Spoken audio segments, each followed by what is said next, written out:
ICC cricket world cup 2023 से पहले एक और बुरी खबर निकलकर सामने आ रही है। बांग्लादेश क्रिकेट फैंस के लिए एक बुरी खबर है। क्या बुरी खबर है वो आपको बताएंगे। इसके अलावा रमीज राजा साहब ने लिया है यू टर्न। कैसे लिया यू टर्न? पहले तो वो बात करते थे कि पाकिस्तान टीम को नहीं जाना चाहिए इंडिया, अब वो तो खुद पहुंच चुके हैं जनाब, ये भी आपको बताएंगे। और इसके अलावा ज़का अशरफ जो पीसीबी के चेयरमैन हैं, उनको बड़ा क्रिटिसाइज किया जा रहा था कि जी उन्होंने किस तरह की बात कर दी है कि दुश्मन मुल्क। इसके अलावा ये इस बात को सामने रखते हुए भी कि इंडिया के अंदर जिस तरह से पाकिस्तानी प्लेयर्स को बड़ा प्यार मिल रहा है, उसके बावजूद भी उन्होंने की इस तरह की, और इनको इस तरह की बात नहीं बोलनी चाहिए थी बिकॉज इसके पीछे एक टेक्निकल इशू है। वो ये है कि देखें, आप एक क्रिकेट बोर्ड को रिप्रेजेंट कर रहे हैं जिसकी वजह से एक गलत इंपैक्ट जो है वो सामने जा रहा है। तो लेट्स सी, उन्होंने अपने बात को कवर भी किया है, क्या कहते हैं वो भी आपको बताएंगे। और हम अपनी इस रिपोर्ट का आगाज करते हैं। सबसे पहले अगर हम आपको बताएं तो बांग्लादेश क्रिकेट फैंस के लिए एक बुरी खबर आ रही है, और वो बुरी खबर यह है कि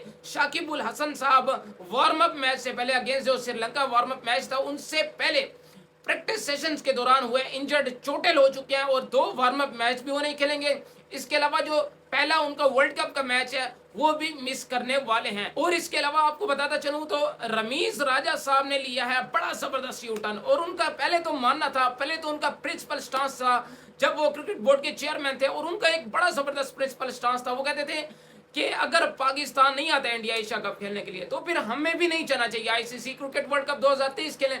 ठीक है जी, आप अपना प्रिंसिपल स्टांस बड़ा जबरदस्त था, सबने उस वक्त एफिशिएट किया, लेकिन आपको अपनी बात को साबित करने के लिए एहतजाज रिकॉर्ड कराना चाहिए था और लोगों को बताना चाहिए था कि आप जो बात कर रहे हैं उसमें कितना दम है और उसमें कितनी क्वालिटी है, उस बात के अंदर कितनी सच्चाई है। अगर मैं होता तो किस तरह से रिप्रेजेंट करता क्रिकेट बोर्ड को, क्योंकि आप इस वक्त जो है वो क्रिकेट बोर्ड का हिस्सा नहीं है, आपका तो पार्ट नहीं है कि डिसीजन लेना ना लेना।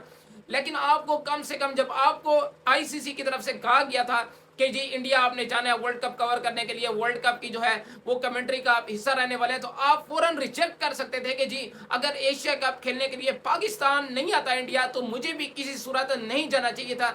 इस तरह की रमीज राजा से हम जो वो एक्सपेक्ट कर रहे थे, लेकिन वो भी सिर्फ बातों तक रहे। जब काम करने का टाइम आया तो वो भी आपके सामने है कि न्यूजीलैंड और पाकिस्तान के मैच में वो फौरन ही एक दिन पहले जो है वो वीजा जैसे उनको मिला और फौरन ट्रैवल कर गए, उड़ान भर के चले गए जनाब India ICC cricket world cup cover करने के लिए। तो इसके अलावा अगली अपडेट की तरफ चलें और आपको बताऊं तो ज़का अशरफ साहब पीसीबी के जो चेयरमैन है, उन्होंने बड़ी जबरदस्त एक बात बोली थी कि दुश्मन मुल्क है। इस बात को सामने रखते हुए भी कि आप जो है वो क्रिकेट बोर्ड को, पाकिस्तान के क्रिकेट बोर्ड को रिप्रेजेंट कर रहे हैं और गलत इंपैक्ट जा रहा है। इसके बावजूद भी कि आप देख रहे हैं कि हैदराबाद के अंदर जिस तरह का प्यार पाकिस्तान को मिल रहा है इंडियन फैंस की तरफ से, और रिजवान साहब, मोहम्मद रिजवान साहब ने खुद ही बोला है कि जितना पाकिस्तान के अंदर हमें पिशावर के अंदर प्यार मिलता है, बाकी शहर के अंदर वो प्यार मिलता है, तो उसी तरह का, उससे भी ज्यादा वो कहते हैं कि प्यार हमें हैदराबाद के अंदर जिस तरह से हमारा वेलकम किया गया और पूरी दुनिया ने देखा जिस तरह से इंडियन फैंस ने वेलकम किया पाकिस्तानी तमाम प्लेयर्स का, बाबर आजम का, शाहीन अफरीदी का, रिजवान का, सबका, हारिस रऊफ का वेलकम किया गया। तो इस तरह की बात ज़का अशरफ साहब को नहीं बोलनी चाहिए थी, लेकिन उन्होंने बात बोल दी। फिर उनको बड़ा क्रिटिसाइज भी किया गया इंडियन मीडिया की तरफ से, पाकिस्तानी मीडिया की तरफ से भी इनफैक्ट उनको बड़ा क्रिटिसाइज किया गया, लेकिन उन्होंने अपनी बात को कवर किया और लोगों को आकर बताया कि दुश्मन मुल्क नहीं है बल्कि जो राइवलरी होती है वो बड़ी जबरदस्त होती है। इंडिया पाकिस्तान की जो राइवलरी होती है वो दुनिया देखती है। तो इस तरह से उन्होंने अपनी बात को कवर किया है।